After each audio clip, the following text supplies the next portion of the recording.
Hello friends, मेरा नाम है रश्मि और स्वागत है आपका मेरे इस चैनल पर जिसका नाम है टीचिंग लर्निंग, जहां हम बात करते हैं टीचिंग से रिलेटेड चीजों के बारे में और लर्न करते हैं बहुत कुछ। जैसा कि आप सभी जानते हैं कि अभी हमारी सीरीज चल रही है डीईसीई की। और इसके पहले कि मैं वीडियो में आगे बढ़ूं, मैं आप सभी को बता दूं कि मैंने एक वीडियो डाला है यूट्यूब पे जिसमें आपके हॉल टिकट के बारे में इंफॉर्मेशन दी है कि कैसे आपको अपना हॉल टिकट डाउनलोड करना है, क्योंकि आपके हॉल टिकट्स आ गए हैं जो आपके एग्जाम 7, 8 और 10 जून को होने वाले हैं डीईसी के स्टूडेंट्स के, जिनका एडमिशन जुलाई 2023 में हुआ था। तो दोस्तों उसी के रिवीजन के लिए हमारी यहाँ पर सीरीज चल रही है क्विक रिवीजन की, जो ब्लॉक वाइज मैं आपको पढ़ा रही हूँ। डीईसी 1 जो हमारे पूरे 7 ब्लॉक कंप्लीट हो चुके हैं, डीईसी 2 जिसका आज लास्ट ब्लॉक है, ब्लॉक नंबर 8, और इसके बाद हम डीईसी 3 का भी पूरा रिवीजन करेंगे। आप पूरे ही वीडियोस मेरे जाकर देख लीजिएगा ताकि आपके सारे ही कॉन्सेप्ट्स अच्छे से क्लियर हो जाए और एग्जाम्स में आपके अच्छे मार्क्स आए।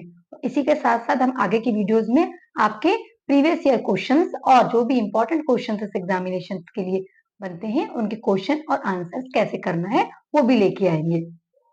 तो स्टूडेंट्स, आप सभी से रिक्वेस्ट है कि अगर आपने अभी तक मेरा चैनल सब्सक्राइब नहीं किए तो प्लीज जाइए और सबसे पहले सब्सक्राइब करिए और शेयर भी करिए, ताकि उन सभी की हेल्प हो जाए जिन्होंने डीईसी में एडमिशन लिया है और एग्जाम्स के लिए प्रिपरेशन कर रहे हैं। तो चलिए हम आगे बढ़ते हैं।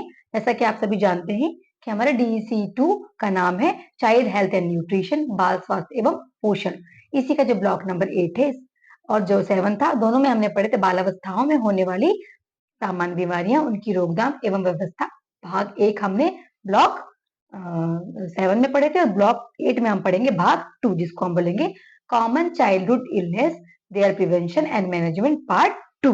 यहाँ पे हम पढ़ेंगे यूनिट नंबर 24 से आगे के कुछ यूनिट्स हम पढ़ेंगे। तो लगे रहिए, जुड़े रहिए मेरे साथ अंत तक, ताकि जल्दी जल्दी आपके सारे कॉन्सेप्ट क्लियर हो जाए। नंबर 24 जिसका नाम है मुंह व गले की कुछ संक्रमण, या बोलेंगे हम mouth and throat some infections. आपको माउथ और गले से रिलेटेड जो भी इन्फेक्शंस होते हैं और जो भी बीमारियां होती हैं, उसके बारे में इस यूनिट्स में हमारे दिया है। छोटी छोटी जितनी भी अभी हम यूनिट्स पढ़ेंगे सारी छोटी छोटी हैं।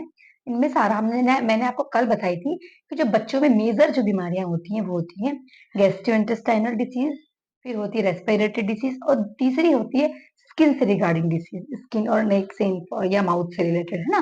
तो उनके ही बारे में आज हम पढ़ेंगे। कुछ ही बीमारियों के बारे में बचा है, तो फटाफट आप जुड़े रहिए ताकि सारे कॉन्सेप्ट जल्दी से क्लियर हो जाए। मुंह व गले के कुछ संक्रमण के बारे में हम यहाँ पर पढ़ेंगे। तो सबसे पहले हम देखेंगे कि इनका स्ट्रक्चर कैसे है, माउथ और जो हमारा नेक का पोर्शन है, इसका स्ट्रक्चर कैसा है। तो आप सभी अगर अपनी अपनी बॉडी को आपने ऑब्जर्व किया होगा तो आपने स्ट्रक्चर अच्छे से समझ पाए होंगे। ठीक है, तो देखिए सबसे पहले आपका माउथ है, तो माउथ में we have the 4 types of teeth. हमारे 4 प्रकार के दांत होते हैं जिनको हम बोलते हैं मोलार, प्रीमोलार, इंसीजर और कैनाइन। देखिए इंसीजर है सामने के, ठीक है। कोने कोने के जो नुकीले से दांत होते हैं उनको कैनाइन बोलते हैं। कैनाइन आपने देखो, कैनाइन एनिमल्स जिनके नुकीले दांत होते हैं, जैसे कि डॉग, कैट्स की सारी प्रजातियां, लायन, लेपर्ड, ये सब, ठीक है, जो मांस को चीर फाड़ के खाते हैं। ठीक है, क्योंकि पहले आदि मानव हुआ करते थे इसलिए हमारे दांत ऐसे हैं। धीरे धीरे ये भी नॉर्मल होने लगे क्योंकि अब हम ज्यादातर वेजिटेरियन हो गए हैं। ठीक है, तो 4 type of A molar and premolar, जो हमारे बैक के जो जिन्हें हम दाढ़ बोलते हैं वो है।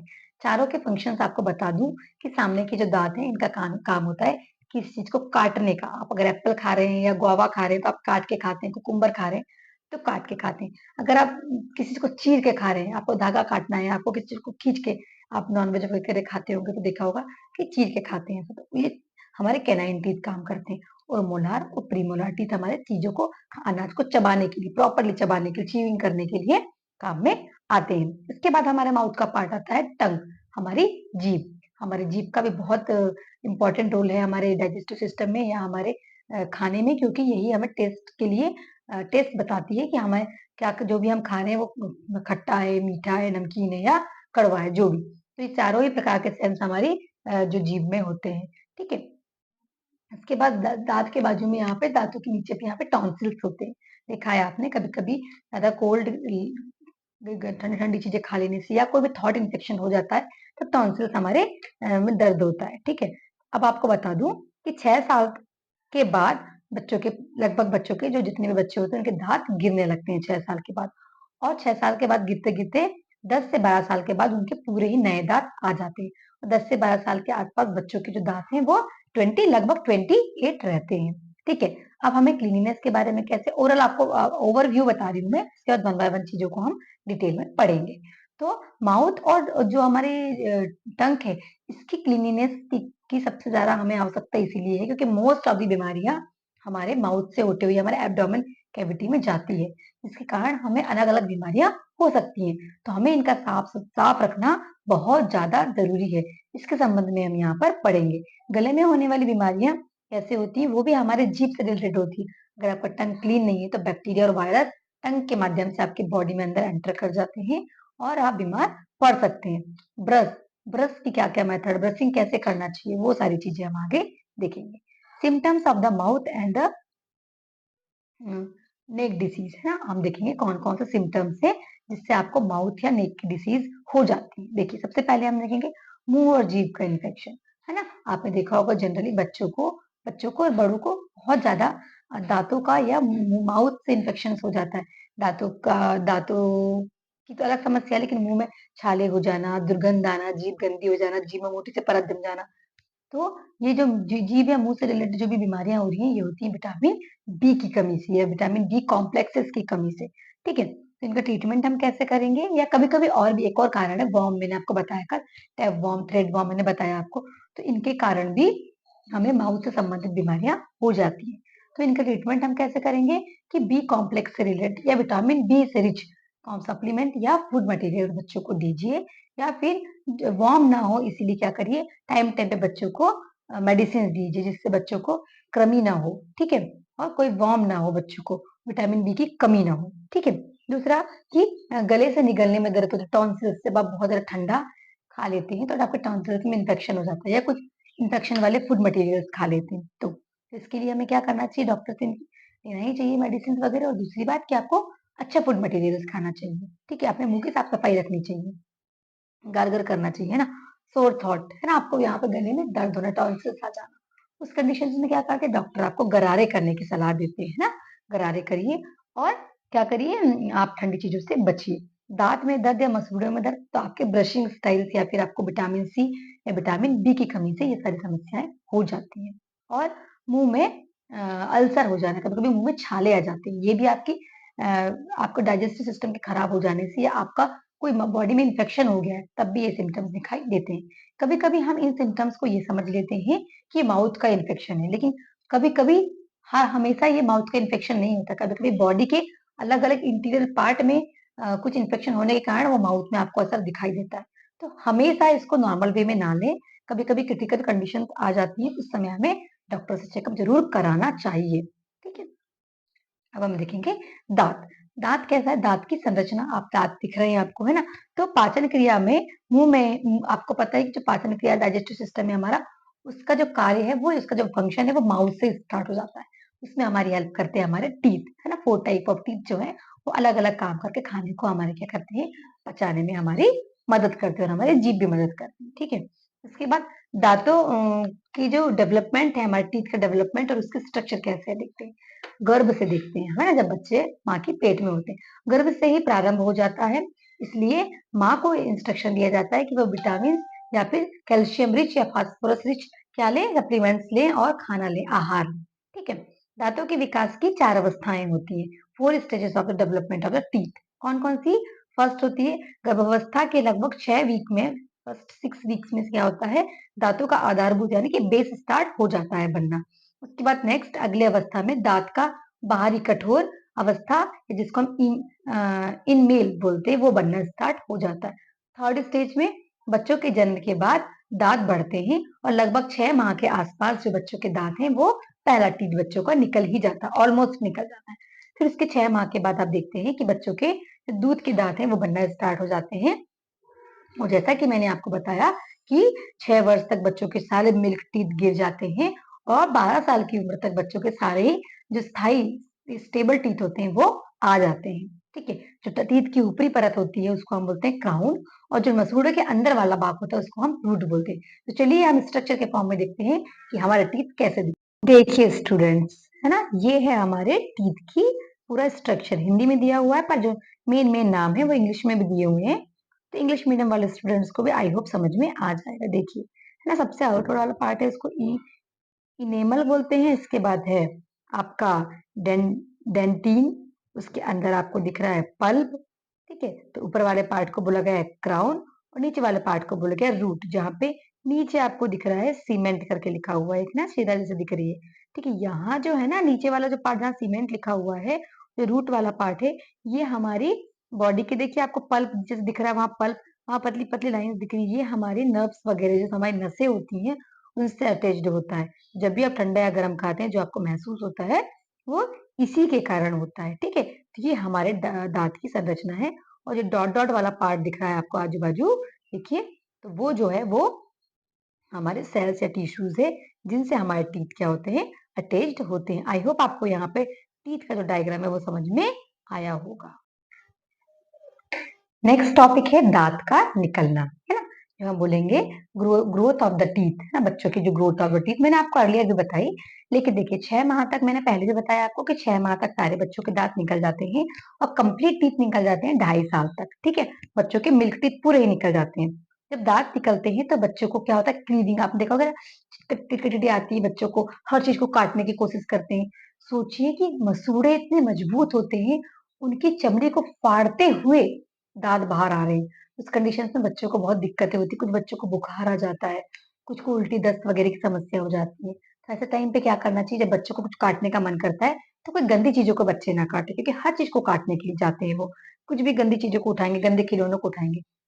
तो इस समय हमारा क्या काम है कि हम क्या करें, एक लकड़ी की मुठिया आती है, जिसको हिंदी में मुठिया बोलते हैं, इंग्लिश में टीथर बोलते हैं, ठीक है। वो आता है, आप वो प्रोवाइड करिए, उसको नीट एंड क्लीन रखिए, अच्छे सैनिटाइज करके, जो बॉइल वाटर है उससे साफ करके बच्चों को दीजिए, वही काटे बच्चे। और इससे अलग कुछ मेडिसिन भी आती है, तो वो बच्चों को दीजिए, ताकि स्मूथली बच्चों के दांत निकल जाए, है ना। इस कंडीशन में बच्चों को लार बहुत आती है। और आपको बता दूं कि आपको बताया इसके पहले मैंने कि लूज मोशन टाइप की कंडीशंस भी आती है। बहुत ज्यादा क्रिटिकल कंडीशन हो जाए तो आप डॉक्टर से जरूर कंसल्ट करिए, कि कभी कभी ऐसे में बच्चों की हालत ज्यादा खराब हो जाती है। बाकी कुछ लक्षण तो कॉमन ही होते हैं। दांतों की देखभाल कैसे करनी है, बचपन से देखते आ रहे हैं, छोटे छोटे बच्चों को भी हमें सिखाते हैं कि दांतों की देखभाल कैसे करनी है, जो हमको भी आगे अपने बच्चों को सिखाना है as a pre primary teacher. तो दांतों को आपको 2 बार ब्रश करना होता है, ट्वाइस इन अ डे, है ना। आपको सुबह उठ के सबसे पहले करना है और रात को सोने के पहले करना है। और बच्चों के लिए स्पेशली हमको क्या क्या ध्यान रखना, चलिए देखते हैं, है ना। ब्रश ना बहुत ज्यादा हार्ड हो और ना बहुत ज्यादा सॉफ्ट हो, इस बात का ध्यान रखना है। दूसरा, ब्रश की साफ सफाई, है ना, जब भी आप बच्चे को ब्रश करा रहे हैं, तो कराने से पहले आप ब्रश को अच्छे से बॉइल वाटर से, या फिर कोई और लिक्विड आता है जिससे टूथब्रश साफ करते हैं, उससे साफ करिए। दूसरा, कि इनिशियल स्टेज में बच्चों को ब्रश करना आता नहीं है ना, को ब्रश की ट्रेनिंग दीजिए, स्कूल में भी सिखाया जाता है, पर जो एक्चुअल में ब्रश बच्चे घर में ही करते हैं, तो उनको स्पेशली सिखाई कि नीचे के टीथ को कैसे करना है, ऊपर के टीथ को कैसे करना है, कैसे टंग क्लीन करना है। इनिशियली आप उनको कुछ महीने, 4 महीने, 5 महीने, 6 महीने, 1 साल तक, 1.5 साल तक सिखाएंगे। उसके बाद बच्चे को खुद ही प्रॉपर ब्रश करने की हैबिट बन जाती है। उसके बाद आपको इस बात का ध्यान रखना है कि जो टूथपेस्ट हम बच्चों के लिए यूज कर रहे हैं, फ्लोराइड युक्त हो। लेकिन इस बात का भी ध्यान रखना है कि ज्यादा फ्लोराइड ना हो। क्यों? क्योंकि इस स्टेज में ना बच्चे खाते हैं पेस्ट को, वो उनके लिए हार्मफुल हो सकता है। तो बच्चों के लिए, छोटे बच्चों के लिए जो लेस अमाउंट ऑफ फ्लोराइड वाले टूथपेस्ट आते हैं, तो आप वही यूज करिए, ताकि बच्चों को इसके रिगार्डिंग कोई बीमारी ना हो, ठीक है। दूसरी बात कि आप मॉनिटर करते रहिए बच्चों के दांत को, कि अच्छे से ब्रश कर रहे हैं कि दांतों में कुछ फंसा तो नहीं है। और इम्पोर्टेंट बात क्या है कि आप ऐसी कोल्ड ड्रिंक्स वगैरह बच्चों को ऐसे ड्रिंक्स मत दीजिए जिसमें गैसेस फॉर्म में कुछ चीजें हो, जैसे कि आपने कोल्ड ड्रिंक्स वगैरह देखा है, वो बच्चों के दांतों को खराब करने लगते हैं। चॉकलेट ज्यादा मत दीजिए, अगर आप बच्चे चॉकलेट खा रहे हैं तो प्रॉपर ब्रशिंग पे ध्यान दीजिए, है ना। मीठा खाने के तुरंत बाद ब्रश मत कराइए, इससे जो दांत है ना, दांत जो टीथ की जो कैविटीज होती है, जो टीथ का जो पार्ट होता है, वो बहुत मुलायम होने लगता है, और धीरे धीरे दांत क्या होते हैं कि गलने लगते हैं। तो आप क्या करिए, मीठे खाने के 1 घंटे, 2 घंटे, 4-5 घंटे बाद ऐसा उनको, या 2-3 घंटे के बाद में ही ब्रश कराइए, पर ब्रश कराते रहिए। अगर आपको आवश्यकता रहती है तो आप 3 बार भी ब्रश कराइए, लेकिन 2 times in a day is must, आपको कराना ही कराना है। तो ऐसे आप ध्यान रख सकते हैं। दांतों में दर्द तथा मसूड़ों में खून आना, ये भी एक कॉमन डिसीज है, जो बच्चों में जनरली होती है और बड़ों में भी होती है, ठीक है। कैविटी हो जाना, कैविटी बच्चों को हो जाती है क्योंकि अगर ब्रशिंग प्रॉपरली नहीं करते। और पेट से रिगार्डिंग भी डिसीज हो सकती है बच्चों को अगर उनकी टंग क्लीन नहीं होती है, क्योंकि उसमें ऐसे ऐसे बैक्टीरिया और वायरस होते हैं जो पेट में जाके अलग अलग बीमारियों को फैलाते हैं। ठीक है, मसूड़ों में छाले आ जाना या दांत में छेद हो जाना, तो ये क्या है, वायरल इन्फेक्शन है। और इसको हम बैक्टीरियल इन्फेक्शन भी कह सकते हैं। ऐसी कंडीशंस में आप घर पे उपचार ना करें। आप देखिए अगर बच्चों को ज्यादा ही कैविटी हो गई है, दांत में छेद हो गया है, तो आप डेंटिस्ट के पास डेफिनेटली ले जाइए, क्योंकि बच्चे इससे आज हमारे इंडिया में बहुत मैक्सिमम बच्चे, मैक्सिमम तो नहीं कहूंगी, पर 10 में से 7 से 8 बच्चे दांतों की समस्याओं से ग्रसित हैं। तो जरूरी है कि हम बहुत ज्यादा केयर करें। मसूड़ों से खून आना, ये सारी चीजें होने पर हमें क्या करना है, प्रॉपर ड्रेसिंग तो कराना ही है, साथ में हमें क्या करना है, बच्चों को टाइम पे, अगर आपको ऐसा लगता है कि बच्चों को समस्याएं हो रही हैं दांत से रिलेटेड, तो डेफिनेटली डेंटिस्ट को दिखाइए, या जो भी दांत के डॉक्टर आपके आसपास है उनको दिखाइए, प्रॉपर मेडिसिन लीजिए, ताकि बच्चों को समस्याएं ना हो, क्योंकि दांतों का रिलेशन ब्रेन से भी होता है, और ये जो नसें होती है पूरी कनेक्टेड होती है। लगातार दांतों में दर्द होने से बच्चे अपनी जिन एक्टिविटीज पर ध्यान देना उस पर दे नहीं पाते। जरूरत है कि हम बच्चों की इन सारी चीजों पे ध्यान दें, लाइक माउथ की रिलेटेड बीमारियों पे, ताकि बच्चों को बीमारियां ना हो और बच्चे अपनी एक्टिविटीज पे अच्छे से फोकस्ड कर सके। तो यहाँ जो है आपका ये जो यूनिट नंबर 24 है वो यूनिट 25 इसका नाम है skin, some common diseases of the skin, या स्किन की होने वाली या स्किन में होने वाली कुछ कॉमन डिसीजेस के बारे में। ठीक है, या त्वचा के आम रोग जिसको हम हिंदी में बोलेंगे। त्वचा और उसके कार्य, सबसे पहले हम ये देखते हैं what are the functions of the skin. हमारे स्किन का क्या फंक्शन है हमारी बॉडी में। आप सभी जानते हैं आउटर लेयर जो हमारी बॉडी की, उसको ही हम स्किन बोलते हैं। क्या सिर्फ आउटर लेयर को हम स्किन बोलते हैं? स्किन में सिर्फ आउटर लेयर है? नहीं, स्किन में किन किन लेयर से बना, चलिए मैं आपको बताती हूँ। देखिए, स्किन हमारे 3 लेयर से मिलकर बनी है, आउटर लेयर, मिडिल लेयर और इनर लेयर। ठीक है, और जो इनर लेयर है उसमें ग्लैंड्स भी प्रेजेंट होते हैं, इसमें बहुत सारे ग्लैंड्स है, पर हमें अभी जो हमारे सिलेबस में दिया है स्वेट ग्लैंड, इसके बारे में बात करेंगे ना, स्वेट ग्लैंड जिससे हमें पसीना आता है। ठीक है, और हमारे स्किन का क्या काम है, स्टिमुलेशन का काम है। स्पर्श जब आप करते हैं तो सेंस होता है, आपको कटने पे, धूप लगने पे, गर्मी लगने पे, गर्म लगने, ठंडा लगने पे आप सेंस करते हैं, अपना हाथ खींच लेते हैं ना, आपकी पूरी हाथ खींच लेते हैं, पैर खींच लेते हैं, जो भी आप सेंस कर रहे हैं। ठीक है, तो ये भी आप स्टिमुलेशन का काम भी हमारी स्किन ही करती है। हमारे स्किन में पिगमेंट सेल भी होते हैं, है ना, आपने देखा है कि जो कलर हमारी बॉडी का है वो पिगमेंट के कारण ही है। ठीक है, और हमारी बॉडी में क्या होता है कि पोर्स भी प्रेजेंट, छोटे छोटे छिद्र हैं। ठीक है, जहाँ से गैसेस एक्सचेंज भी होती है, और एक और हेयर फॉलिकल्स भी, आपकी सभी की बॉडी में हेयर्स होते हैं, तो आपको देखेंगे वहां हेयर फॉलिकल्स होते हैं। ये हमारी बॉडी के अलग अलग फंक्शंस और अलग अलग रोल प्ले करते हैं। मेजर जो फंक्शंस है स्किन के वो 3 है, मेजर फंक्शंस क्या है, protect our body from the outer, जो भी आपको आउटर जो इफेक्ट है हमारी बॉडी का, हमारी बॉडी के बाहर के जो भी प्रभाव है उनसे बचाने के लिए, फॉरेन पार्टिकल्स जो भी है, फॉरेन बैक्टीरिया, जो भी चीजें फॉरेन वाली चीजें हैं, जो भी हार्मफुल चीजें हैं, उनको बॉडी के अंदर एंटर होने से रोकने के लिए हमारी बॉडी प्रोटेक्ट करती है। दूसरा, स्टिमुलेशन सबसे इंपॉर्टेंट है ना, आपको जो भी सेंस हो रहा है स्किन से, है ना, तो वो भी स्किन का एक फंक्शन है। और लास्ट जो फंक्शन है वो इज मोस्ट इम्पॉर्टेंट, कि हमारी बॉडी के टेम्परेचर को मेंटेन करना। बहुत ज्यादा गर्मी हो जाने से तब आप देखते हैं कि हमारी बॉडी में स्वेट ग्लैंड से पसीना निकलने लगता है, और जैसे पसीना निकलता है उस दौरान आपको कैसा लगने लगता है, ठंडा लगने लगता है। ठीक है, और गर्मी के दौरान ऐसा होता है, और ठंड के दौरान ये स्किन क्या होती है, हमें प्रोटेक्ट करती है, किससे, ठंड से।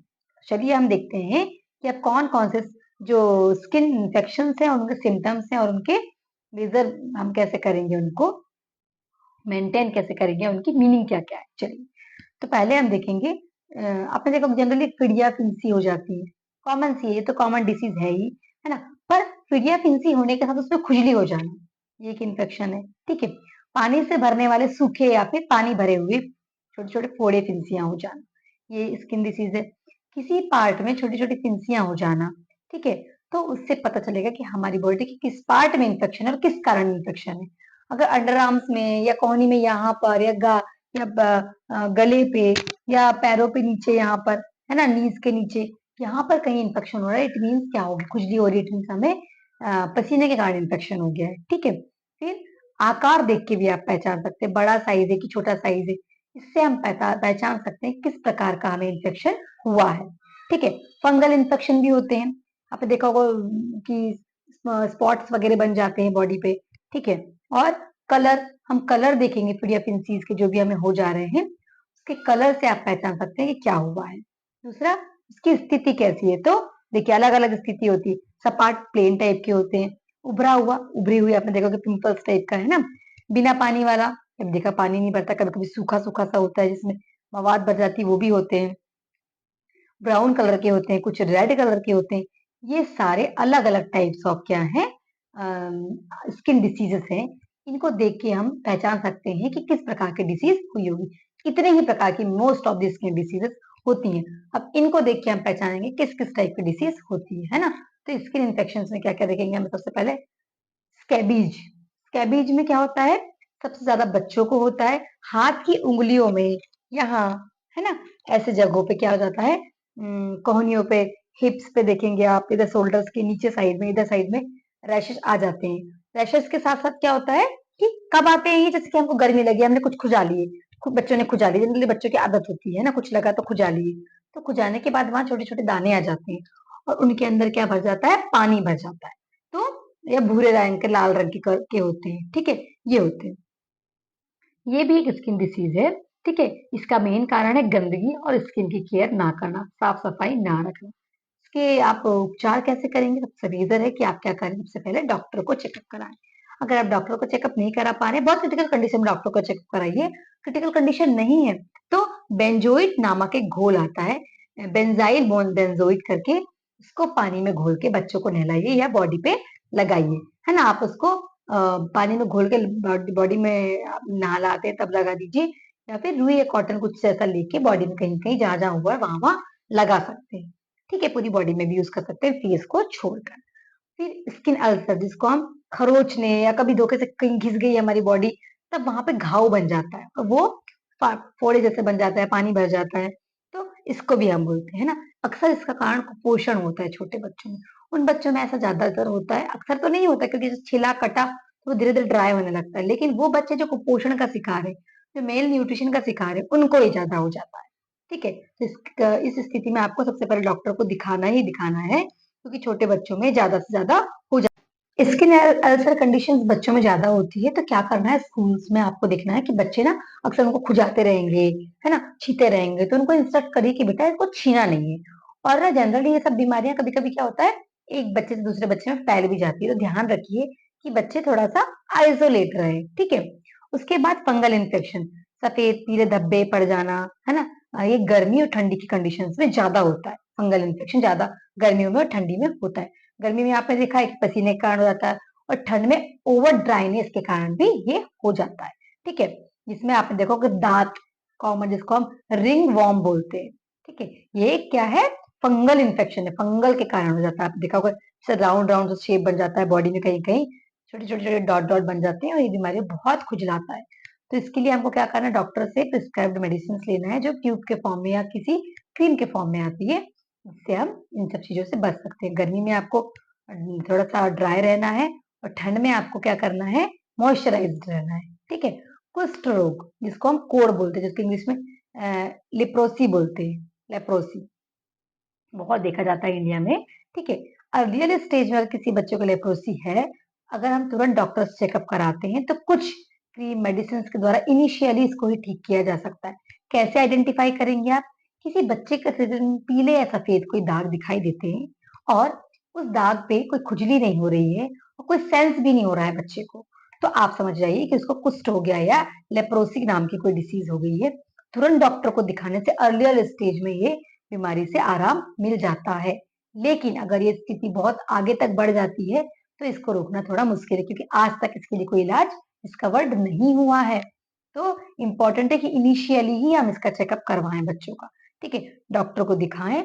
और इससे हमारे नर्वस सिस्टम को बहुत इफेक्ट पड़ता है। इनिशियली तो कुछ नहीं होता, पर अगर बहुत बॉडी में फैल जाता है, तो नर्वस सिस्टम हमारा बहुत ज्यादा इफेक्ट होता है इससे। वायरल इन्फेक्शन, वायरल इन्फेक्शन में देखा होगा हपीर्ज सिम्प्लेक्स करके एक बीमारी है, जिसको हम बुखार के साथ साथ बॉडी में दाने आ जाते हैं, जिसको छोटी माता बड़ी माता के नाम से कॉमनली जाना जाता है, ठीक है। इसमें क्या करना है कि आपको 1% क्या बनाना है, जेंटियन घोल करके आता है, वो बना के बच्चे को पिलाते रहना है। एक हाफिज जोस्टर करके भी होता है, जिसको छोटा चेचक जैसे बीमारी होती है। इसमें बॉडी में दाने दाने आ जाते हैं, पर पूरी बॉडी में नहीं आते, बॉडी के कुछ ही पार्ट में आते हैं। ठीक है। और धीरे धीरे क्या होता है कि सूख जाना या फिर क्या परत जम जाना उस पे। ठीक है, तो ऐसा होता है जनरली। अगर ऐसा सिम्टम्स दिखाई दे रहे हैं, तुरंत आप डॉक्टर को दिखाइए, या डॉक्टर के पास नहीं जा सकते तो 1% ऑफ जेंटियल घोल बच्चों को बना के पिलाते रहिए, इससे बच्चे ठीक हो जाते हैं। पर ज्यादातर आपको डॉक्टर को ही दिखाना चाहिए, छोटे बच्चों के लिए रिस्क कभी नहीं लेना चाहिए। ठीक है। अब मस्से, ये भी आपने कॉमनली देखा होगा कि मस्से भी बच्चों को हो जाते हैं, बड़ों को भी होते हैं। इसको वर्स्ट करके बोला जाता है इंग्लिश में, कि वायरल इन्फेक्शन है, और ये बहुत लंबे समय तक बॉडी में नहीं रहते, धीरे धीरे ये बॉडी से अपने आप ठीक हो जाते हैं। ठीक है। कभी कभी अपने आप ठीक नहीं हो पाते, तो क्या करना चाहिए, इसको आपको डॉक्टर को दिखाना चाहिए। वैसे इसका उपचार आज तक कुछ डिस्कवर्ड नहीं हुआ है, लेकिन डॉक्टर आपको इसको गलाने की है, छोटे बच्चों के लिए तो गला नहीं सकते, तो कुछ इसको जो भी इसके उपचार है वो डॉक्टर ये आपको अच्छे से बताते हैं। इसलिए अपने मन से, कुछ लोग क्या करते हैं, कटवा लेते हैं घर पे या ब्लेड से काट देते हैं, ऐसा नहीं करना चाहिए, इससे आपको और भी इन्फेक्शन हो सकता है। ठीक है। अब देखेंगे हम सिर और शरीर में पड़ने वाले जुए के बारे में, इसको हम जू बोलते हैं। कॉमन है इंडिया के मोस्ट ऑफ दी जगहों पे, आप देखोगे कि मेल फीमेल को, स्पेशली फीमेल को जिनके बाल लंबे होते हैं, बीमारी ज्यादा हो जाती है। या ये भी एक, ये पैरासाइट है जो बालों में अक्सर हो जाता है, अलग अलग बॉडी के पार्ट्स में भी हो जाते हैं। कैसे होते हैं, गंदगी से। अगर आप लंबे समय तक अपने बालों को, अपने शरीर को नहीं धो रहे हैं, तो ये होता है। दूसरा, स्कूल में अगर बच्चा जा रहा है और कोई गंदगी से रहने वाले, ऐसा नहीं कह रही कि गंदगी से ही रहने वाले बच्चे, पर किसी के सिर में जुए सिर में हो गई है, और उसके साथ कोई अच्छा बच्चा रह रहा है, तो बाल से ये ट्रांसफर खेलने कूदने में या कपड़ों के माध्यम से भी एक दूसरे के शरीर में ट्रांसफर हो जाती है। इस स्थिति में हम क्या करें कि ध्यान रखें बच्चों को इन्फेक्शन ना हो, किसी भी बच्चे को ना हो, ऐसे में एक दूसरे पे नहीं फैलेगा। दूसरी बात, अगर इन केस बच्चे की बॉडी में, शरीर में, बाल में हो गया है जुआ, तो आप मेथी को पीस के उसको तेल में गरम करके सिर पे लगाइए, उससे धीरे धीरे ठीक हो जाएगा। दूसरा कि जो मतलब जो जुओं से, जू को मारने वाली कुछ मेडिसिन आती है ऑयल के फॉर्म में या शैम्पू के फॉर्म में, तो वो भी आप यूज करके बच्चों के सर से जुए निकलवा सकते हैं। हम स्किन डिसीजेस और कुछ छोटी छोटी डिसीजेस जो स्किन से रिलेटेड है वो हम देखते हैं, जैसे गर्मी के कारण हो जाती है ना, गर्मी में रैशेस हो जाना, दांत हो जाना। ठंडी में हो जाती है बहुत ज्यादा ड्राइनेस के कारण, एड़ियां फट जाना, हाथ पैर फट जाना, तो यहाँ आपको मॉइस्चराइजर यूज करना है, तेल वगैरह यूज करना है। कभी कभी पॉलन ग्रेन के कारण हो जाती है, कभी कभी धूप के कारण, किसी किसी को धूल के कारण, ये सारी एलर्जीज बच्चों को स्किन में हो जाती है। एक होती है अर्टिकेरिया डिसीजेस, जो फूड प्रोडक्ट्स के कारण, कभी कभी फूड एलर्जी बोलते हैं ना, फूड पॉइजनिंग हो गई है या किसी इंसेक्ट के काटने से हो जाती है, इसको बोलते हैं अर्टिकेरिया। यहाँ पे हमें क्या करना है कि बच्चों को हमेशा साफ सुथरा अच्छा भोजन देना है, अच्छे से आपको देखरेख करनी है। आपके घर में आपको मॉर्टीन वगैरह ऐसे भी और भी जो चीजें आप यूज कर सकते हैं पेस्ट कंट्रोल वाली, वो यूज करिए, ताकि कोई भी इंसेक्ट बच्चों को ना काटे। सबसे मेन पूरे जो चैप्टर में हमें जो सबसे इंपॉर्टेंट चीज ध्यान रखना है वो है preventive measures of the skin diseases. Skin disease से बचने के लिए सबसे महत्वपूर्ण कार्य क्या करना है, सबसे महत्वपूर्ण कार्य हमें ये करना है कि साफ सफाई का ध्यान रखें, हमारे शरीर का, हमारे कपड़ों का, हमारे घर का। कैसे करेंगे आप, कि अगर आप रेगुलर नहाते हैं अच्छे से तो ऐसा नहीं होगा, बालों को धोते हैं शैम्पू से, बॉडी को वॉश करते हैं साबुन से, डेटॉल यूज करते हैं, कोई भी एंटीसेप्टिक्स यूज करते हैं। ठीक है। दूसरा, आपके कपड़ों को अच्छे से वॉश करते हैं और आपका घर साफ सुथरा रखते हैं, तो आप स्किन डिसीज से बच सकते हैं। यहाँ आपकी यूनिट नंबर 25 खत्म होती है। यूनिट नंबर 26, इसमें हम पढ़ेंगे कि कॉमन प्रॉब्लम्स और डिसीजेस ऑफ द ईयर, कान से रिलेटेड जो भी प्रॉब्लम बच्चों को होती है या बड़ों को भी होती है, तो उसके रिगार्डिंग हमारे इस यूनिट में दिया हुआ है। तो सबसे पहले हम देखेंगे स्ट्रक्चर ऑफ द ईयर। जो कान की संरचना है, जो स्ट्रक्चर है, वो 3 पार्ट से मिलकर बनी हुई है ना। सबसे आउटर पार्ट होता है ये जो दिख रहा है आपको, है ना, ये जो संरचना है पूरी, ये यहाँ पे जो होल है। उसके बाद जो मिडिल पार्ट है वो अंदर है थोड़ा सा, और सबसे फिर सबसे मिडिल पार्ट के बाद सबसे आखिरी वाला पार्ट है ना, ऐसे 3 पार्ट से मिलके हमारा ईयर बना हुआ है। ईयर का काम क्या है, आप सभी जानते हैं कि सुनने के लिए हमारा एक सेंस ऑर्गन है, जिससे हम सुन के चीजों को फील कर पाते हैं, स्टिमुलेट कर पाते हैं, है ना, स्टिमुलेशन का ही एक पार्ट है। तो चलिए हम सबसे पहले देखते हैं कि स्ट्रक्चर कैसा है हमारे ईयर का, और ईयर के कौन कौन से पार्ट है जिनको हम क्या क्या कहते हैं, आउटर, मिडिल और जो इनर लेयर है, इनर पार्ट जो है हमारे ईयर का, वो कौन कौन से। स्टूडेंट्स, हम देखते हैं कि हमारे जो ईयर है इसका स्ट्रक्चर कैसा है, जिसे हम बोलेंगे कान की संरचना। देखिए, जो मेन जो पार्ट है हमारे ईयर के, वो आप यहाँ पे देख सकते हैं कि 3 पार्ट हैं। जैसे हिंदी में दिखा रही हूँ आपको, आई होप इंग्लिश मीडियम वालों को समझ में आ जाए। बाह्य कर्ण, मध्य कर्ण और अंतर कर्ण, जिसको हम बोलते हैं एक्सटर्नल पार्ट है ना, मिडिल पार्ट और inner part of the year. सबसे जो आउटर पार्ट है आप वहां देख सकते हैं गुहा, जिसको बोलते हैं कैनाल, ठीक है। उसके बाद जो मिडिल पार्ट है उसमें आता है कान का पर्दा, जिसको हम पर्दे बोलते हैं, या फिर अर्धवृत्तीय गुहा, है ना। ऐसे आधे कॉइल वाले फॉर्म में होती है, एक पाइप नुमा संरचना, ठीक है। अब जो इंटरनल पार्ट होता है ये हमारे ब्रेन से कनेक्ट होता है, ठीक है। और सारे सेंसरी जो भी पार्ट होते हैं वहां यही होते हैं, जैसे कि मस्तिष्क की ओर जाती हुई तंत्रिका, जिसको बोलेंगे। फिर इसके बाद है कोचलेस और यूस्टेक की नलिका गले की ओर जाती हुई, ठीक है। ये हमारे inner part of the year में होता है।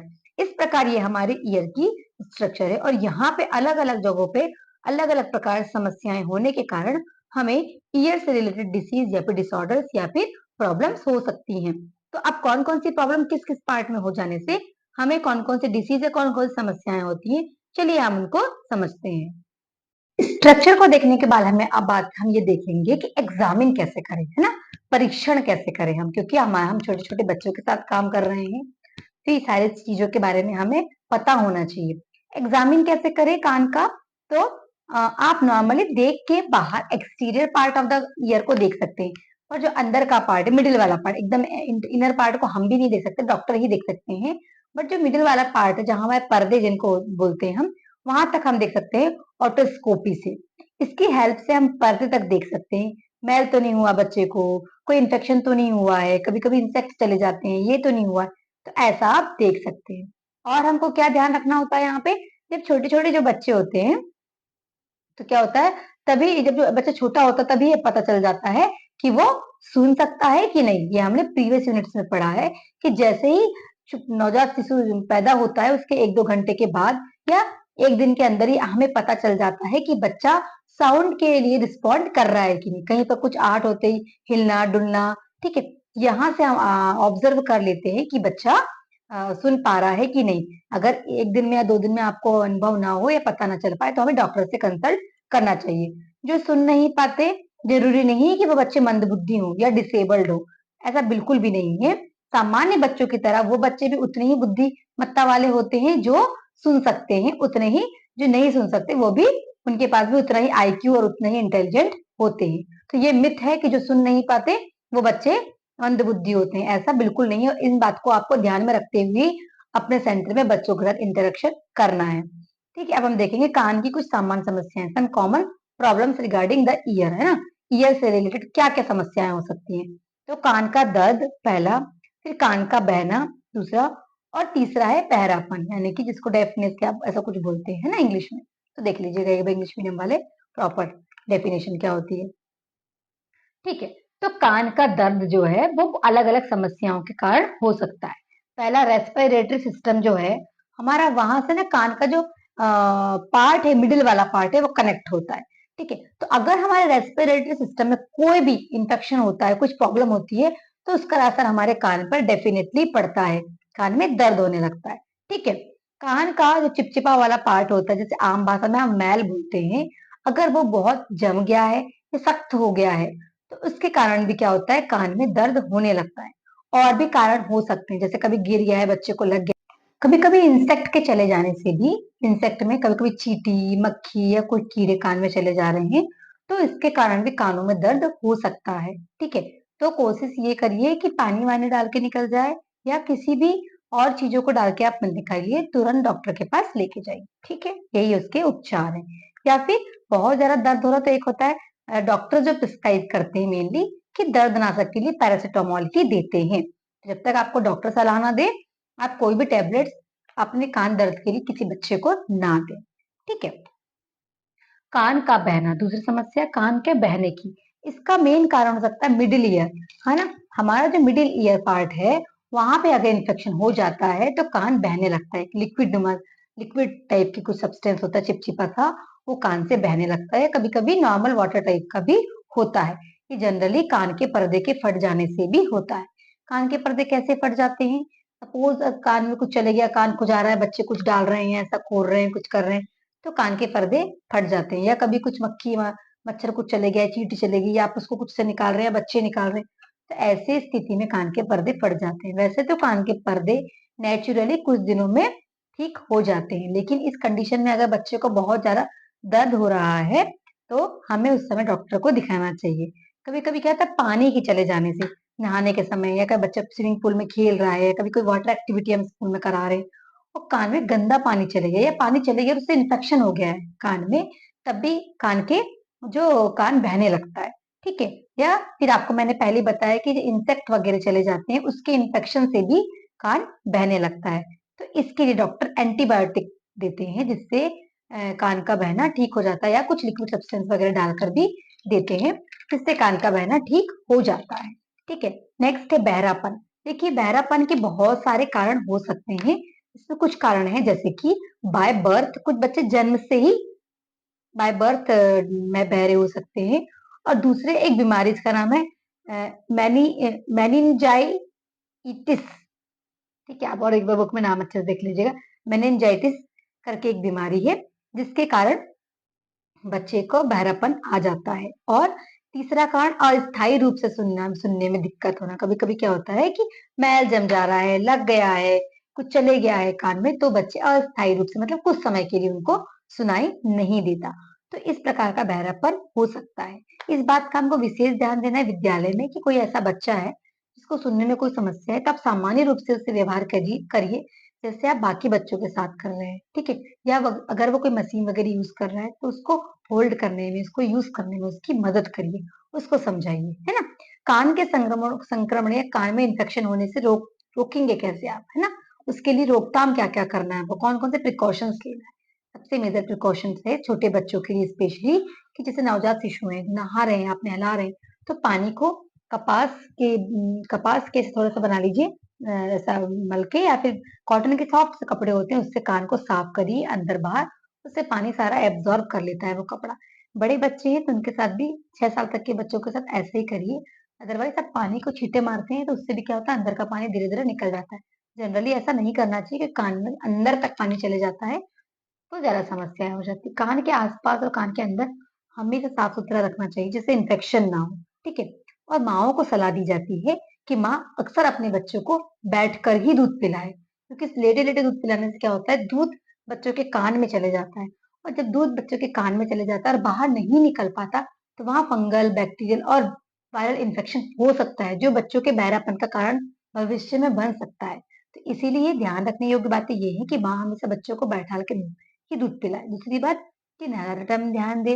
तीसरी बात, साफ सफाई का ध्यान दे। कभी भी बच्चों को कोई भी समस्या हो रही है, तो आप उसको मॉनिटर करते रहिए कि बच्चे को कहीं कोई समस्या तो नहीं हो रही है, और तुरंत डॉक्टर के पास जाइए, डॉक्टर से चेकअप कराइए, डॉक्टर की कई सलाहों को मानिए। ठीक है। और साफ सफाई का विशेष ध्यान देना है। जैसे मैंने आपको पहले ही बताया है कि एक्सटीरियर पार्ट को आप साफ कर सकते हैं, मिडिल वाले पार्ट को साफ करने के लिए आप कॉटन का यूज कर सकते हैं, और जो ईयरबड्स आते हैं वो यूज कर सकते हैं, पर छोटे बच्चों को करने मत दीजिए। और आपको भी अगर आप एक्सपर्ट हो उसमें तो करिए, अदरवाइज मत करिए। आप डॉक्टर के पास ले जाके आपके कान, बच्चों के कान का एग्जामिन करवा सकते हैं। दूसरी चीज कि जो लिक्विड सब्सटेंस कान में होता है, वो कुछ अमाउंट में प्रोटेक्शन के लिए ही होता है ना, कि बच्चों के कान में या हमारे कान में कोई इंसेक्ट अंदर ना जाए। आपने देखा हो, जैसे इंसेक्ट आते हैं बाहर ही चिपक जाते हैं। तो ये जो लिक्विड सब्सटेंस चिपचिपा सा है, वो हमारे कान को डस्ट पार्टिकल से, इंसेक्ट से प्रोटेक्ट करने के लिए ही है। ज्यादा साफ मत करिए, लिमिट साफ करिए। इतना सब्सटेंस हमारे कान में होना चाहिए लिक्विड, कि वो हमें बाकी एक्सटर्नल फॉरेन पार्टिकल्स या फिर इंसेक्ट से बचा सके। तो इस तरीके से आपकी इस यूनिट में दिया हुआ है प्रोटेक्शन ऑफ ईयर या फिर कान से संबंधित बीमारियों के बारे में। यूनिट नंबर 27, जिसका नाम है आंखों की कुछ आम समस्याएं, जिसको हम इंग्लिश में बोलेंगे सम कॉमन डिसऑर्डर्स और डिसीजेस ऑफ द आईज। ठीक है।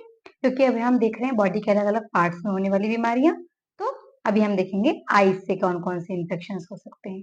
तो आप सभी जानते हैं कि बहुत ही हमारा सेंसिटिव पार्ट है हमारी बॉडी का, आईज, आंख। ठीक है। क्यों? क्योंकि आंख ही है जिससे आप इस कलरफुल वर्ल्ड को देख सकते हैं। ठीक है। आंख हमारी बॉडी का एक सेंसिटिव पार्ट है। एक सेंस ऑर्गन है, जिसकी सहायता से आप बहुत सारी चीज़ों को सेंस कर सकते हैं। चीज़ों को देख के खुशी फ़ील करना, चीज़ों को देख के दुःख फ़ील करना, अच्छा लगना, जॉयफुल लगना, कलरफुल चीज़ों को देखना, अलग-अलग एक्सपेरिमेंट्स को देखना, तो ये सब हम आँखों के कारण ही करते हैं। और आँख से जो हमारा ब्रेन रिलेटेड है, वो चीज़ों को आप देख के फिर आपका ब्रेन इसके लिए रिस्पॉन्ड करता है। अगर मैं स्ट्रक्चर की बात करूँ आईज़ में, तो आईज़ में कॉर्निया, प्यूपल, आउटर आईज़ का पार्ट जो आप बोलते हैं इसको आइलेसिस अ, और अंदर कॉर्निया और सबसे पीछे जो होता है कॉर्निया होता है ना, जहाँ पे इमेज का फॉर्मेशन होता है। एक बार आप स्ट्रक्चर देख लीजिएगा, आपको स्ट्रक्चर बहुत सारी जगहों से मिल जाएगा, ठीक है? मैं अभी स्ट्रक्चर नहीं दिखा रही हूँ, बहुत लंबा ना हो जाए, स्ट्रक्चर से आप सब परिचित ही होंगे, ठीक है? तो देखिए, आँखों के संक्रमण से प्रभावित होने वाले चिन्ह व लक्षण आप कैसे देखेंगे? How will you identify the symptoms of the infection of eyes? Eyes के इन्फेक्शन को हम कैसे पता करेंगे कि किसी बच्चे को किसी व्यक्ति को आईज में इन्फेक्शन हुआ क्योंकि हम बच्चों के रिगार्डिंग पढ़ रहे हैं तो हम बच्चों में आइडेंटिफाई करेंगे जो भी पॉइंट्स हैं आप बच्चों के ही पर्सपेक्टिव से देखेंगे। पहला है कि आंख लाल हो जाना या मिल्की सी हो जाना। तो समझिए अभी जितने भी पॉइंट्स हम देखेंगे ये सारे पॉइंट्स आईज इन्फेक्शन के हैं, ठीक है? डिस्चार्ज, अगर आंखों से कोई डिस्चार्ज निकल रहा है, पानी निकल रहा है, कोई चिपचिपा सा पदार्थ निकल रहा है तो लालिमा के साथ खुजली, आंख बहुत रेडिश हो गई है और बहुत इचिंग हो रही है आंख में, इट मीन आईज में या तो कोई डिसीज हो गई या कोई इन्फेक्शन हो गया या कोई डिसऑर्डर है, ठीक है? पानी बहना, चिपचिपापन के साथ निकलना, है ना? बाहरी या फिर चीजों का घुस जाना, कोई भी बाहर की चीज, डस्ट पार्टिकल्स हो गए, बाल हो गया या कोई भी कण, ये स्पेशली उन क्षेत्रों की बात कर रही हूँ जहाँ पे बहुत ज्यादा पॉल्यूशन होता है, एयर पॉल्यूशन, डस्ट पॉल्यूशन, तो वहां बच्चे ज्यादा सफर करते हैं। उस एरिया में जहाँ बच्चे रहते हैं, ऐसे जगहों पे जहाँ बहुत ज्यादा इन्फेक्शन से डस्ट के फॉर्म में बहुत ज्यादा डस्ट फैल रही है तो डेफिनेटली बच्चों की आंखों में जाएगी। देखिए कुछ न्यूट्रिएंट्स की कमी से भी आंखों में इन्फेक्शन से बीमारियां हो जाती हैं जो हमने प्रीवियस यूनिट्स में पढ़ा है, जैसे विटामिन ए, है ना? विटामिन ए की डिफिशियंसी के कारण आंखों से रिलेटेड बीमारी हो जाती है, जैसे night blindness, greyish white spot या फिर जिसको हम अल्सर बोलते हैं, या फिर आंखों का ट्रांसलूसेंट हो जाना। तो नाइट ब्लाइंडनेस आप जानते हैं जिसमें रात में दिखना बंद हो जाता है।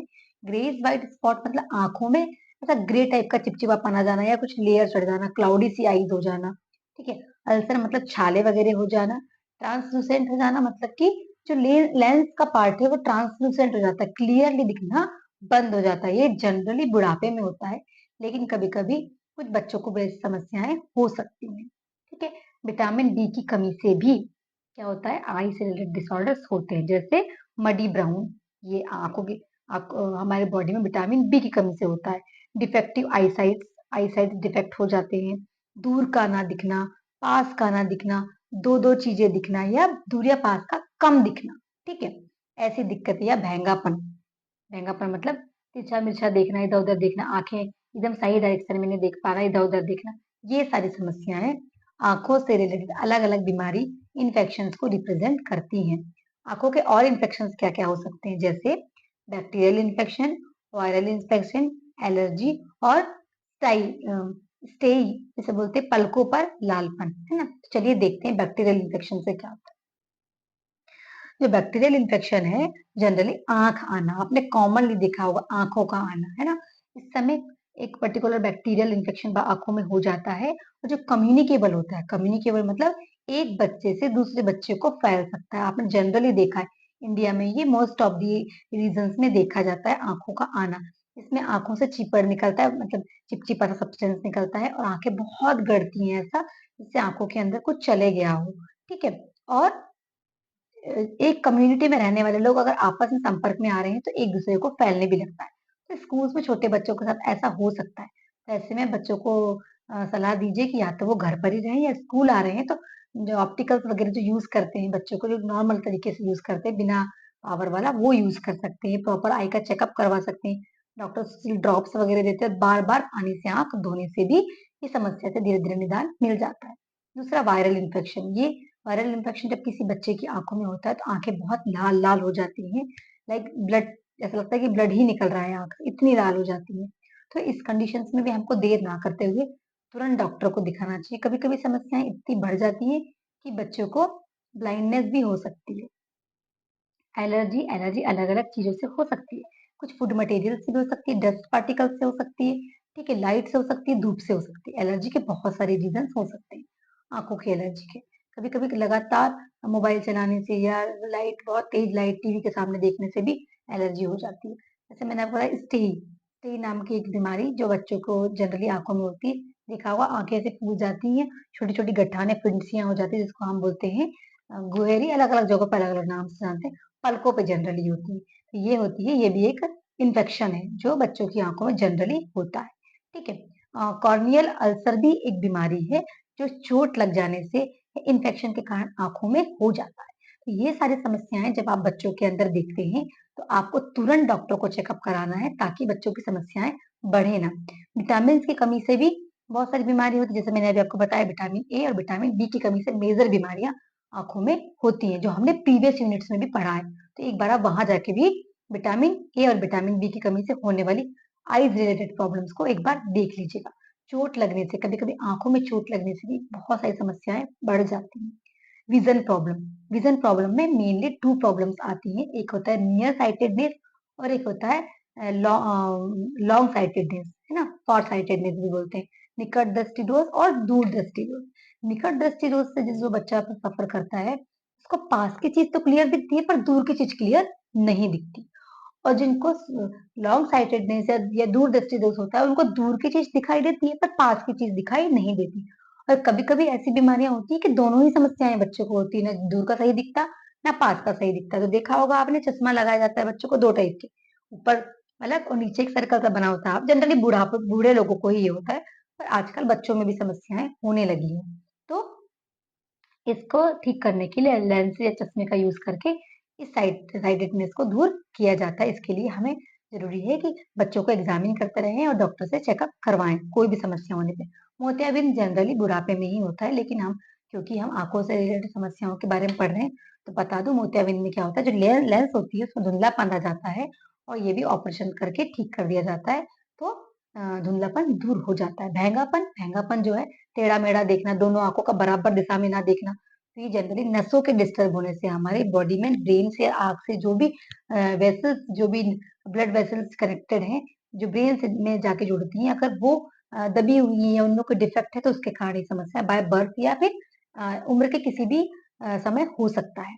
ठीक है? आँखों की देखभाल कैसे करें? आप साफ-सफाई से रहिए, आँखों को साफ करिए, लगातार साफ पानी से आँख को धुलिए, अच्छी नैपकिन से आँखों को साफ करिए, अच्छे ऑप्टिकल्स यूज़ करिए, टाइम-टाइम पे अपनी आँखों का चेकअप करवाते रहिए। इस प्रकार से आप अपनी आँखों का देखभाल करेंगे या अपने बच्चों की आँखों का देखभाल करेंगे, समस्याएँ नहीं होगी। बहुत तेज़ रोशनी में उन चीज़ों को मत पढ़िए, बहुत कम रोशनी में उन चीज़ों को मत पढ़िए, ठीक है? बहुत धूल वाली जगहों पे मत जाइए, बहुत तेज़ धूप में जाने से पहले गॉगल्स वगैरह यूज़ करिए, बच्चों को भी करवाइए। तो ये समस्याएँ आपको कभी ज़िंदगी में नहीं होंगी आँखों से रिलेटेड। कुछ तो जेनेटिक डिसऑर्डर्स भी होते हैं जो जन्मजात बच्चों को अपने पूर्वजों से भी मिलते हैं और कुछ एनवायरमेंटल फैक्टर जो मैंने आपको अभी बताया। बच्चों को हम कैसे सिखाएँ कि वो अपनी आँखों की देखभाल करें? जैसे as a pre primary school teacher हमें क्या करना है, आँखों से रिलेटेड बच्चों को एक्टिविटीज़ प्लान करना है। जैसे कि धूप में कुछ एक्टिविटी करा दीजिए, छाँव में कुछ एक्टिविटीज़ करा दीजिए, है ना? देखने वाली कुछ एक्टिविटीज़ करा दीजिए, छुपाने वाली कुछ एक्टिविटीज़ करा दी। जो आँखों के बारे में हो, बड़े-बड़े अक्षर से रिलेटेड कुछ कराइए, छोटे-छोटे अक्षर से रिलेटेड कुछ करवाइए आप। पिरोना सिखाइए, मोती पिरोना सिखाइए, ड्राइंग करना। ये सारी एक्टिविटीज़ कराने से, अलग-अलग एक्टिविटी कराने से हम बच्चों के विज़न प्रॉब्लम्स को या आँखों से रिलेटेड समस्याओं को जान पाएँगे, उनका निदान भी हम बेसिक तरीके से कर पाएँगे। तो इस चैप्टर में जो आँखों की जो कॉमन डिसऑर्डर्स डिसीज़ थी आइज़ से रिलेटेड वो हमारी खत्म होती है। आई होप आपको समझ में आया होगा। यूनिट नंबर 28 जिसका नाम है बुखार या जिसे हम फीवर भी बोलते हैं इंग्लिश में। देखिए यहाँ पे बुखार से आप बुखार शब्द से ही आप समझ गए होंगे कि आप कैसे आइडेंटिफाई करेंगे कि किसी बच्चे को बुखार है। तो इसके लिए बहुत सारे सिम्टम्स हो सकते हैं। उसमें से जो मेन सिम्टम्स है वो क्या है कि व्हाट इज फीवर। जब किसी बच्चे का या किसी भी व्यक्ति का, है ना, हमारा जो नॉर्मल बॉडी टेम्परेचर है वो होता है 37 डिग्री सेल्सियस और फ़ारेनहाइट में हम देखेंगे तो 98.6 फ़ारेनहाइट डिग्री फ़ारेनहाइट होता है, ठीक है। लेकिन अगर किसी बच्चे की बॉडी का टेम्परेचर 37 डिग्री सेल्सियस नहीं है या 98.6 फ़ारेनहाइट नहीं है, तो उससे ज़्यादा है तो उसको फीवर है। जैसे टेम्परेचर बढ़ रहा है मतलब उसको फीवर है। फीवर की बहुत सारी अलग अलग समस्याएं हो सकती हैं। क्या क्या कारण हो सकते हैं, चलिए हम देखते हैं। बुखार क्यों होता है? क्यों होता है बुखार? हो सकता है बच्चे को कोई अलग अलग समस्या हो, मानसिक, शारीरिक या सामाजिक, बहुत सारे अलग अलग समस्याएं हो सकती हैं। पहले के टाइम ऐसा होता था कि बच्चे हो सकता सामाजिक चीजों से प्रभाव ना पड़े, पर आजकल बच्चे बड़े ही सेंसिटिव हो गए, उनको सामाजिक चीजों से बड़ा फर्क पड़ता है। बड़े ही सेंसिटिव तरीके से वो क्या करते हैं, चीजों को बहुत सेंसिटिव ले लेते हैं, बहुत माइंड ले लेते हैं, और वो असर उनके शरीर में भी दिखने लगता है। तो जब भी उनका शरीर में कोई भी परिवर्तन टेम्परेचर से रिलेटेड हो तो हम समझेंगे कि उसको बुखार आ गया है। तो आप समझ गए होंगे कि बुखार क्या होता है। बुखार के सामान्य कारण क्या, मेन कारण हो सकते हैं। देखिए, बुखार के जो मेजर जो कारण है ना, वो होता है वायरल, बैक्टीरियल और फंगल। मेजर कारण है, और भी बहुत सारी समस्याएं हो सकती, पर मेजर कारण यही है। ठीक है, वायरल, बहुत सारे वायरल बीमारियां हैं जो वायरस के कारण होती हैं, उनको हम वायरल इन्फेक्शन या वायरल डिसीज बोलते हैं। वायरल डिसीज में बहुत सारी बीमारियां आती है। मेजरली आप जो कॉमन कोल्ड वगैरह जिसको हम बोलते हैं वो वायरल डिसीज में आती है। HIV भी आती है, इसमें बुखार नहीं आता, लेकिन कॉमन कोल्ड जब बच्चे को हो जाता है, सर्दी जुकाम, तब उसको बुखार भी आ जाता है। ठीक है, मलेरिया के काटने से, ये क्या हो गया, प्रोटोजोअल डिसीज है ना। मच्छर ने काट दिया तो मलेरिया हो गया, तब बुखार आ जाता है बच्चे को। टाइफाइड हो जाता है तब बुखार आ जाता है बच्चे को, है ना। बैक्टीरिया, सल्मोनेला टाइफी नाम का एक बैक्टीरिया है, अगर वो हमारे भोजन पे आ जाता है, मैंने प्रीवियस चैप्टर में भी पढ़ाया है आपको, तब हमारी बॉडी का टेम्परेचर चेंज होना, बार बार बुखार आना, धीरे धीरे बुखार बढ़ जाना, ये बैक्टीरियल इन्फेक्शन है। अगर बच्चों में आपको ऐसी समस्याएं आपके केंद्र में या आपके घर में या घर के आसपास समझ में आती है, इट मीन्स उसको क्या हो गया है, बुखार आ गया है। कभी कभी फंगल इन्फेक्शन के कारण भी बुखार आ जाता है। बॉडी में कहीं कोई फंगल इन्फेक्शन हो गया, जब हमने प्रीवियस, अभी कुछ ही प्रीवियस यूनिट्स में देखा इसी चैप्टर के, इसी ब्लॉक के, कि फंगल इन्फेक्शन होने से बॉडी पे टेम्परेचर में भी चेंज आ जाता है ना, क्योंकि बॉडी में चेंज आ रहा है, उसके कारण बॉडी में क्या हो रहा है, टेम्परेचर चेंज हो रहा है। और टेम्परेचर पता है क्यों चेंज होता है? टेम्परेचर चेंज इसलिए होता है कि हमारी पूरी बॉडी उस बीमारी से लड़ने के लिए जुट जाती है, और जब वो जुट जाती है उस कंडीशन में बॉडी का टेम्परेचर बढ़ जाता है, क्योंकि पूरी बॉडी अब काम कर रही है उस फॉरेन पार्टिकल से लड़ने के लिए, तो इम्यूनिटी उसमें काम करने लगती है। उस कंडीशन में हमारी बॉडी का टेम्परेचर बढ़ जाता है, और तब हमको समझ में आता है कि हाँ, कुछ चीजें हमारे शरीर में चल रही है, गलत हो गई है। उस टाइम हम समझ में आता है कि बुखार आ गया है या फीवर हो गया है। और फीवर के अलग अलग कारण हमें तब पता चलता है जब हम डॉक्टर से चेकअप कराते हैं। तो बुखार के उपचार हम घर पर कैसा करें? मान लीजिए कोई नॉर्मल किसी को बुखार है, तो लिक्विड फूड कंपोनेंट्स दीजिए उसको, लिक्विड फूड दीजिए, जैसे कि दलिया बना के दे दीजिए, खिचड़ी बना के दे दीजिए, रस वाला सूप दे दीजिए, है ना, फ्रूट्स दे दीजिए, फ्रूट्स के रस दे दीजिए, आप गन्ना रस दे सकते हैं, आप दूध दे सकते हैं, ये सारी चीजें आप दे सकते हैं, है ना। आहार जो मैंने आपको बताई अभी, है ना, फ्रूट दीजिए, ऐसे वेजिटेबल्स दीजिए, ऐसी सब्जी दीजिए, ऐसा आहार दीजिए जो डाइजेस्टेबल, क्योंकि जब बुखार आता है ना तो शरीर की बाकी सारे अंग काम करना थोड़ा स्लो कर देते हैं, स्लो काम होता है, तो मेटाबॉलिक एक्टिविटीज में स्लो हो जाती है। तो ऐसा आहार दीजिए जो आसानी से पच जाए, है ना। साफ सफाई का विशेष ध्यान दीजिए कि बच्चा स्वस्थ रहे, साफ सुथरा रहे, कपड़े अच्छे पहने, पानी, स्पेशली वाटर पे ध्यान दीजिए कि वाटर प्यूरिफाइड हो, या प्यूरिफाइड नहीं है तो आप उसको एटलीस्ट बॉईल करके तो दीजिए ही दीजिए। बच्चा जो कपड़े पहन रहा है और जिस बिस्तर पे वो सो रहा है वो नीट एंड क्लीन और स्वच्छ हो, एकदम साफ सुथरे हो, इसमें कोई भी इन्फेक्शन ना हो और आरामदायक हो, जो बच्चे को आराम पहुंचाए, है ना। कभी कभी ऐसे बिस्तर होते हैं जहाँ बच्चा कंफर्टेबल फील नहीं करता, कपड़ों में कंफर्टेबल फील नहीं करता, ऊपर से बीमार है, ऊपर से कपड़े भी आपने ऐसे पहना दिए, बिस्तर ऐसा दे दिए तो कंफर्टेबल फील नहीं करता और चिड़चिड़ लगने लगता है बच्चे को। तो आप इन बातों का ध्यान दीजिए। और सबसे मेजर बात यह है बुखार आने पे कि हमें सबसे पहले डॉक्टर को दिखाना है। आपने फर्स्ट एड कर लिया, घर पे जो भी आपने प्राथमिक उपचार किया, अगर बच्चे को आराम नहीं लग रहा है तो 2 दिन के अंदर आप क्या करिए, सबसे पहले डॉक्टर को दिखाइए। डॉक्टर से सबसे पहले आप ब्लड टेस्ट कराइए, अगर ब्लड टेस्ट की जरूरत है और डॉक्टर कहते हैं तो। ब्लड टेस्ट कराने के बाद आप बच्चे का प्रॉपर चेकअप करा के प्रॉपर रिपोर्ट्स देखिए और डॉक्टर के द्वारा बताई गई सारी सावधानियों को बरतिए, जो भी डॉक्टर ने कहा है, क्या खिलाना है, कैसे खिलाना है, दवाइयाँ कब देना है, कैसे उसका ध्यान रखना है। बच्चे को आप कोशिश करिए कि अच्छे आहार दें ताकि ऐसी समस्या ही ना आए, है ना।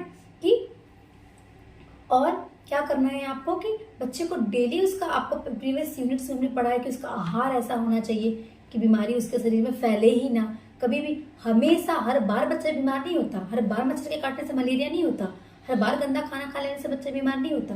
बीमार तब होता है बच्चा जब उसका इम्यून सिस्टम बहुत वीक हो जाता है। तो उस कंडीशन में बच्चे क्या हो जाते हैं, बीमार हो सकते हैं। तो ऐसे में हमें क्या करना है, इस बात का ध्यान रखना है कि बच्चों को हम ध्यान दें साफ सफाई का, उनके खाने पीने का, ताकि बच्चे बीमार ना पड़े। ठीक है, यहाँ तक आई होप आपको समझ में आया होगा।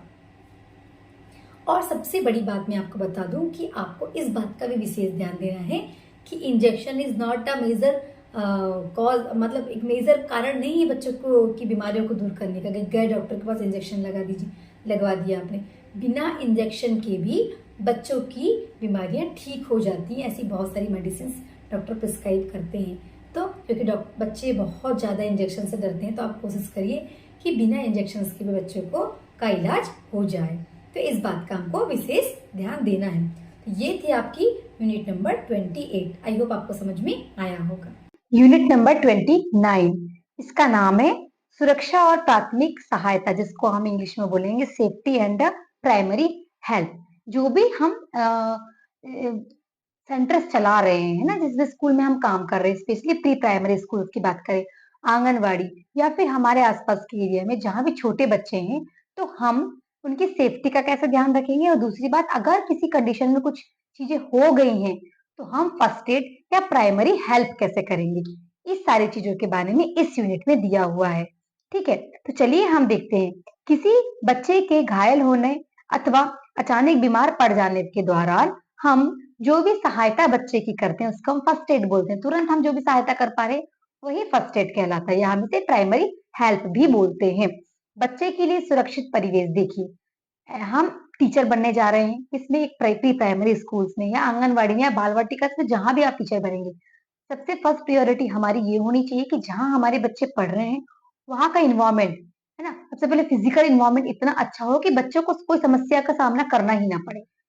और सिर्फ भौतिक नहीं, सिर्फ फिजिकल नहीं, सोशल और साइकोलॉजिकल चीजें भी ऐसी होनी चाहिए बच्चे की कि उसको कोई डिस्टरबेंस ना हो, वो परेशान ना हो। क्योंकि सिर्फ फिजिकल चीजों से नहीं, वो भावनात्मक तरीकों से भी बहुत ज्यादा इफेक्ट पड़ता है बच्चों को। उनसे बात नहीं कर रहे हैं अच्छे से, उनसे चिढ़ रहे हैं, तो को वर्कर्स हैं, जो स्टाफ मेंबर्स है, वो कभी गुस्से में बात कर रहे हैं, बच्चों पे ध्यान नहीं दे पा रहे हैं, लड़ रहे झगड़ रहे हैं, बच्चे ध्यान नहीं दे पा रहे हैं, उनके फ्रेंड्स अच्छे से बात नहीं कर रहे हैं, टीचर्स उनसे अच्छे से बात नहीं कर रहे हैं, तो ये इनकी एक सोशल और साइकोलॉजिकल कंडीशन भी बच्चों की यहाँ पे डिस्टर्ब होती है। तो इन सब बातों का भी हमें अपने सेंटर्स पे ध्यान देना है कि बच्चे इन सारी समस्याओं का सामना बच्चों को ना करना पड़े। पर ऐसा नहीं है, कभी कभी ऐसा होता है कि दुर्घटनाएं हो जाती है, तब हमें किन किन बातों का ध्यान रखना है। देखिए, शारीरिक चोट तथा दुर्घटना की रोकथाम। अगर शारीरिक चोट बच्चों को हो रही है, तो हमें उनको रोकथाम कैसे करना है कि क्या क्या करें। सबसे पहली बात कि विद्यालय का ऐसा परिवेश रखिए कि बच्चे की कोई चोट ना लगे। कैसे कि जब बच्चे खेल रहे हैं तो आप ध्यान दीजिए, है ना, बच्चों का अगर रेशो दिया हुआ है आपको, कितने बच्चों पे कितने टीचर होना है, कितने वर्कर्स रहना है, तो उतने प्रॉपर रहिए। आप बिल्कुल एक्टिव रहिए जब बच्चों के साथ आप काम कर रहे हैं। आपको सब बच्चों पे बिल्कुल फोकस्ड रहना है, क्योंकि बच्चे चंचल होते हैं, वो एक्टिविटी करते करते गिर जाते हैं, लग सकती है। इस बात का ध्यान दीजिए कि जहां हमारा सेंटर है वहां आसपास बकेट है, टब में कोई पानी भरा हुआ ना हो, या वाटर प्ले करवा रहे, वाटर एक्टिविटी करा रहे, तो बी अलर्ट, बहुत ज्यादा सतर्क रहिए। दूसरी बात कि कोई नुकीली पैनी चीजें, ऐसी चीजें यूज मत करिए। कोई छोटी छोटी चीजें आप स्कूल में यूज कर रहे हैं तो ध्यान दीजिए कि बच्चे उनको मुंह में न डालें। कोई पॉइजनस चीजें यूज मत करिए। कोई आप कलर वगैरह ड्राइंग वगैरह करवा रहे हैं तो टॉक्सिक फ्री सब्सटेंसेस यूज करिए, ताकि धोखे से बच्चों के मुंह में चले भी जाए तो बच्चों को नुकसान ना हो। वैसे तो बच्चे के मुंह में जाना ही नहीं चाहिए। As a pre primary teacher हमको इतना अलर्ट होना ही चाहिए। क्लासरूम से सिटिंग अरेंजमेंट ऐसा करिए बच्चों का कि बच्चे आसानी से निकल जाएं, आसानी से आके बैठ जाएं, ताकि वो गिरे ना, उनको चोट ना लगे। जब बच्चे खेलें तो उनका जो जहाँ बच्चे प्ले ग्राउंड है उसका कि मिट्टी या वहां का मैट ऐसा होना चाहिए कि बच्चे गिरे तो उनको ज्यादा जोर से चोट ना आए। वो जिन खिलौने से खेल रहे हैं वो इतने बहुत ज्यादा स्ट्रांग नहीं होना चाहिए कि गिर ना जाने पे उनको लग जाए। तो इन सारी 8 से 10 बातों का हमको ध्यान रखना है कि दुर्घटना ना हो। हमको पहले ही कोशिश करना है कि दुर्घटना ना हो।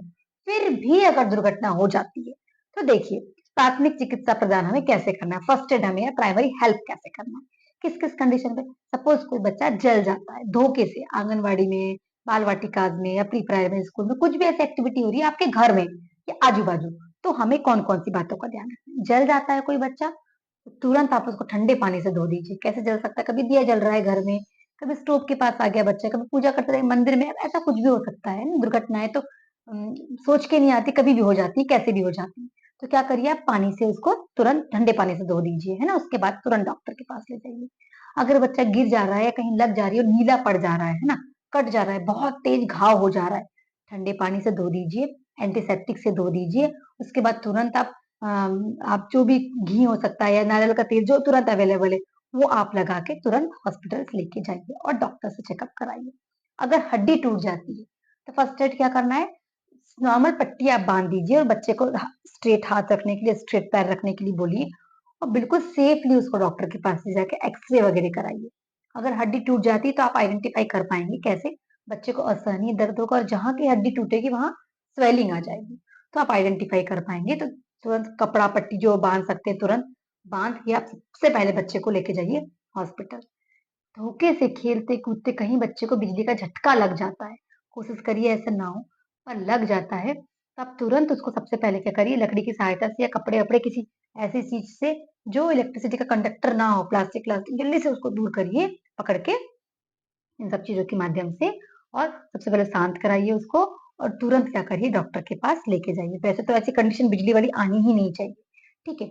अगर कोई पॉइजनिंग चीजें बच्चे खा लेते हैं तो उनको उल्टी करवाइए, तुरंत ढेर सारा पानी पिलाइए, उल्टी करवाइए। अगर ऐसा नहीं कर पाते सबसे पहले डॉक्टर के पास ले जाइए। कभी कोई कीड़े ने काट दिया, डंक लग गया, किसी जानवर ने काट दिया, सबसे पहले उसको साफ पानी से धो लीजिए, एंटीबायोटिक से धो लीजिए, ठीक है। और तुरंत फिर क्या करिए, डॉक्टर के पास ले जाइए।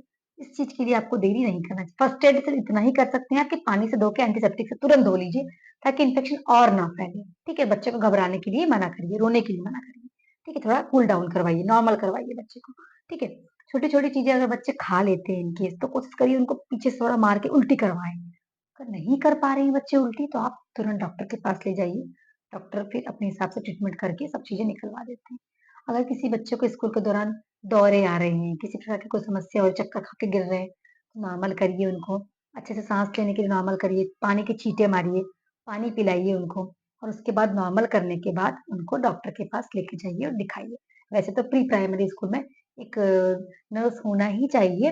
अभी तक तो मैंने कहीं देखा नहीं बाल वाटिका के अलावा, और आंगनवाड़ी में भी होती है पर रोज नहीं आती है। लेकिन प्री प्राइमरी स्कूल्स में या हम जो सेंटर्स चलाते हैं छोटे बच्चों के लिए, वहां होना ही चाहिए एक नर्स, ठीक है। अगर इन केस बच्चा कहीं टब में किसी जगह पे पानी में डूब जाता है, क्योंकि बच्चे डूबने के दौरान भी हड़बड़ाहट में सांस लेते हैं तो नाक कान में पानी चल जाता है, उस कंडीशन में सांस रुक सकती है बच्चे की, तो उसको औंधा करके कोशिश करिए कि पूरा पानी बच्चे का शरीर का निकल जाए मुंह के माध्यम से और नॉर्मल हो जाए बच्चा। और ऐसा नहीं हो रहा, बच्चा सांस नहीं ले पा रहा, तो पहले तो आप कोशिश करिए कि मुंह से किसी भी तरह उसको उल्टा लटा के थपकियां मारिए ताकि पानी निकल जाए, उल्टी करवाइए, थोड़ी थोड़ी सांस लेने लगे बच्चे, तुरंत डॉक्टर के पास लेके जाइए, ठीक है। इस प्रकार से हम छोटे बच्चों की देखभाल कर सकते हैं। और कोशिश करिए कि ये सारी समस्याएं ना हो। जब भी हम छोटे छोटे बच्चों का स्कूल चला रहे हैं, आंगनवाड़ी चला रहे हैं, बाल वाटिका चला रहे हैं, तो इन बातों को हमको विशेष ध्यान देना है कि बच्चों को ऐसी समस्याएं आए ही ना। अगर धोखे से ऐसी समस्याएं आती है तो आपको तुरंत एक्टिव होना है, तुरंत एक्टिव होना है, पूरी टीम को एक्टिव होकर तुरंत काम करना है ताकि बच्चों को समस्याओं से जल्दी से बाहर निकाला जा सके। तो ये थी आपकी ब्लॉक नंबर 8, जो आपका यूनिट DC 2 था उसका। यहाँ पे जो ब्लॉक नंबर 8 है, हमने यहाँ पे टोटल 29 यूनिट्स पढ़े हैं, ठीक है। तो आई होप आपको ये पूरी ब्लॉक समझ में आया होगा, या पूरी की पूरी DC 2 समझ में आएगा, जहाँ आपने हमने पढ़ा है बाल पोषण एवं स्वास्थ्य के बारे में पूरी ही यूनिट थी। आई होप आपको पूरा समझ में आया होगा स्टूडेंट। आप कोशिश करिए कि आप DC 1 की भी सारे यूनिट्स देख लें, DC 2 की भी देख लीजिए फटाफट। आप स्पीड बढ़ा के भी देख सकते हैं क्योंकि आपके एग्जाम्स बहुत पास हैं, आपके हॉल टिकट्स आ गए हैं। और प्लीज सब्सक्राइब करिए और अपने फ्रेंड्स को शेयर करिए ताकि उनकी भी फ्री में हेल्प हो पाए, क्योंकि फ्रेंड्स आप सभी जानते हैं सबके पास इतना पैसा नहीं हो पाता है कि सभी कोई ऑनलाइन बैच ले सके, पढ़ सके। तो उन सभी के लिए फ्री में ही पढ़ने की सुविधा हो पाए, फ्री में पढ़ के वो अच्छे स्कोर कर पाए। और definitely you should score the good marks, 90+ marks, अगर आप वीडियोस को अच्छे से देखते हैं और फिर अपनी प्रिपरेशन करते हैं। सिर्फ वीडियोस को देखने मात्र से कुछ नहीं होगा, थोड़ी प्रिपरेशन आपको भी करनी होगी। 80% मैं कर रही हूँ, बस 20% आपको करनी है। थोड़ा रिवाइज करिए, थोड़ा और थोड़ी प्रैक्टिस करिए, वो भी मैं आपको बताऊंगी कैसे करना है, कैसे कैसे क्वेश्चन आंसर लिखना है। आप पूरी मेरी इस सीरीज में मेरे साथ जुड़े रहिएगा अंत तक, क्योंकि अब हम नेक्स्ट लेके आने वाले हैं हमारा आखिरी सब्जेक्ट जो है हमारा DC 3। तो हमारे नेक्स्ट वीडियोस जो आएंगे वो आएंगे DC 3 के तो जुड़े रहिए मेरे साथ ताकि आपके सारे कॉन्सेप्ट्स क्लियर हो जाए और आपको मिले 90 प्लस मार्क्स इस एग्जाम में।